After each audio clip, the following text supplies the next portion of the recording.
As the climate changes, species are on the move. Ecologists try to understand and forecast range shifts by creating range change models, or RCMs.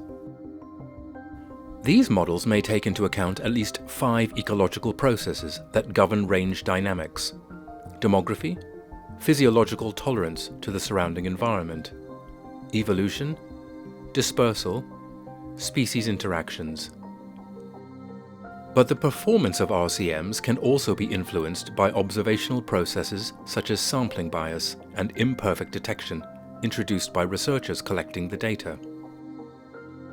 It's possible to account for these ecological and observational processes in the models, but these process-explicit models are much more complex, so we need to be certain that the extra effort is worth it.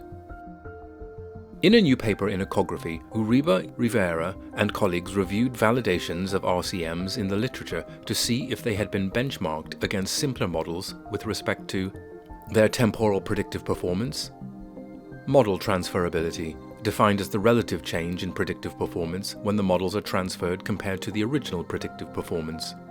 The authors identified that out of 29 types of models, only 9 had been tested to see whether accounting for process improved their temporal predictive performance. From these studies, only 3 processes had been benchmarked out of a possible 7, and no models had been benchmarked for model transferability. The key finding is that process-explicit RCMs are not properly being assessed against simpler models that do not account explicitly for processes.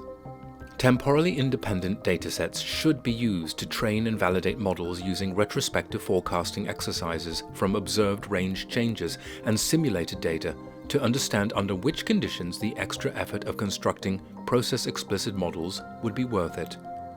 These findings highlight the need for more benchmarking studies in order to test the benefit of process-explicit RCMs.